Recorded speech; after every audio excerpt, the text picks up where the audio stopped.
நம்ம இன்றைக்கி என்ன பார்க்க போகிறோம்னு பார்த்தீங்கன்னா கடலைப்பருப்பு அரைக்கீரை கூட்டு தான் பார்க்க போகிறோம். அதுங்க இதுதான் 100 கிராம் இதுதான் அளவு.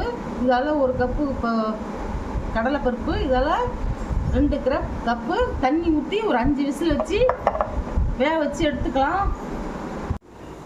அடுத்து என்ன பண்ண போகிறோம்னு பார்த்தீங்கன்னா கீரைக்கு தேவையான மசாலா பொருள் போட்டுக்கலாம். 1 ஸ்பூன் கடுகு, 1/2 ஸ்பூன் சீரகம், 1/2 ஸ்பூன் சோம்பு, 2 காஞ்ச மிளகா, ஒரு 10 பூண்டு பல் நல்லா சுற்றி போட்டுக்கலாம். பூண்டு பல்ல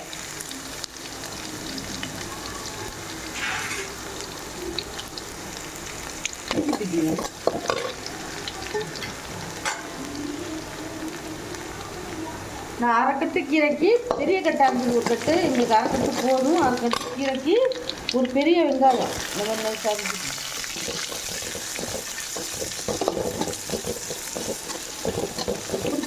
வாசனை வருது.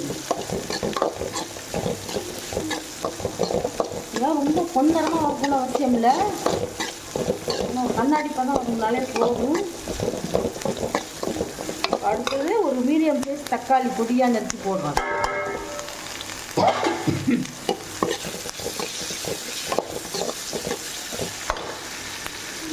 இப்போ இந்த கீரைக்கு தேவையான கல்லுப்பு, அப்புறம் சீக்கிரம் தக்காளி வச்சு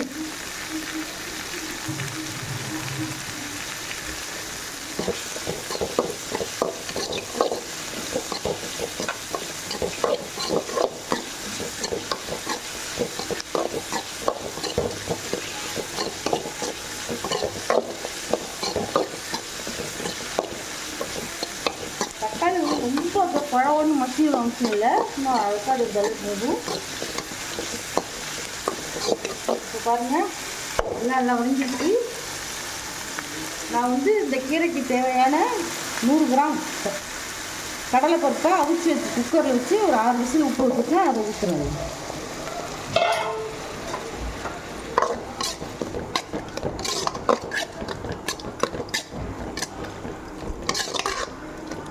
ஊற்றிட்டு அடுத்தது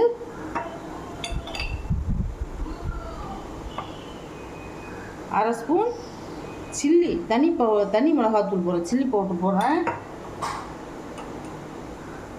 1 ஸ்பூன் தனியாத்தூள் போடுறேன். 1/2 ஸ்பூன் மஞ்சள் பொடி போடுறேன். இது எல்லாம் கலந்துக்கலாம். இது சாதத்துலலாம் ஊற்றி பேசி சாப்பிடலாம், சாதத்துக்கு தொட்டுக்கலாம்.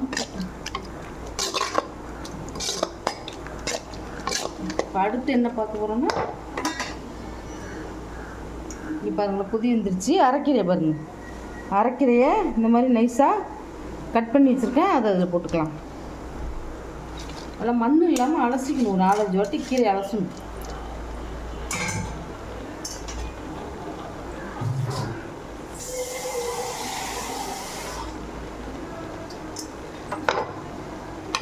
இதை கலந்து விட்டுட்டு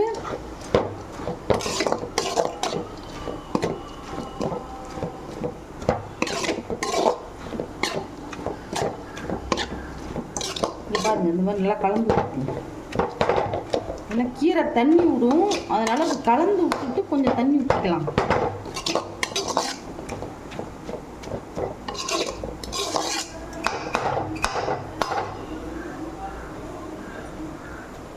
இப்போ பாருங்கள் நான் ஒரு 1/2 டம்ளர் தண்ணி ஊற்றுறேன், போதும்.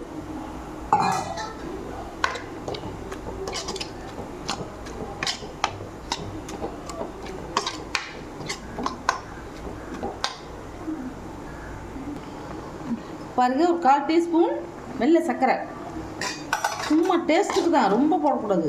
ஒரு 1/4 டீஸ்பூன், 1 கட்டுன்னா 1 டீஸ்பூன் போட்டுக்கலாம். 1/2 கட்டுக்கு எவ்வளோ கீரை இருக்குது பாருங்கள்.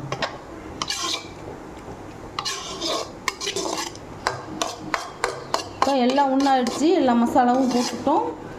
கீரையை எப்போவுமே எந்த கீரையாக இருந்தாலும் மூடி வேக வைக்கக்கூடாது, திறந்து அப்படியே தான் வேக வைக்கணும். மூடி போட்டு வேக வச்சோம்னா அதோட சத்தெல்லாம் வெளில போயிடும், அது கலரும் மாறி போயிடும், நல்லா இருக்காது, டேஸ்ட்டாக இருக்காது. எந்த கீரையாக இருந்தாலும் அப்படி தான் செய்யணும். இது மாதிரி பொரிச்ச குழம்பு கீரை போட்டு குழம்பு வச்சாலும் அப்படி தான் பாருங்கள். நல்லா கொதிக்கட்டும். இது ஒரு 10 நிமிஷம் வேகட்டும். இப்படி அப்புறம் பார்க்கலாம். இப்போ பாருங்கள், கீரை எல்லாம் போட்டு நம்ம வச்சா ரெடி ஆகிடுச்சு 10 நிமிஷத்தில். அடுத்து வந்து நம்ம வந்து 1/4 மூடி தேங்காய் துருவி போட்டுக்கலாம். அடுப்பு நான் சிம்மில் தான் வச்சுருக்கேன். நான் கீரையெல்லாம் ரொம்ப நேரம் ஒரு 10 நிமிஷம் தான். ரொம்ப போட்டு வச்சோம்னா கீரை டேஸ்ட்டாக போயிடும். இப்போ பாருங்கள், கீரை என்ன மாதிரி ஒரு டேஸ்ட்டு, அடா அடா அடா, அருமையான ஒரு டேஸ்ட்டு. இந்த மாதிரி நீங்களும் செஞ்சு பாருங்கள். இப்போ தேங்காய் போட்டேன். அடுத்தது நான் அடுப்பு ஆஃப் பண்ணிடுறேன். பாருங்கள், ரொம்ப ரொம்ப ஈஸியான, ரொம்ப எளிமையான, மிக மிக சுவையான ஒரு அரைக்கீரை கடலைப்பருப்பு கூட்டு ரெடி ஆகிடுச்சு. இது மாதிரி நீங்களும் செஞ்சு அசத்துங்க. இது எப்படி இருக்குன்னு எங்கள் கமெண்ட் பாக்ஸில் சொல்லுங்கள். எல்லோரும் சப்ஸ்கிரைப் பண்ணி பாருங்கள். தேங்க்யூ, பாய்.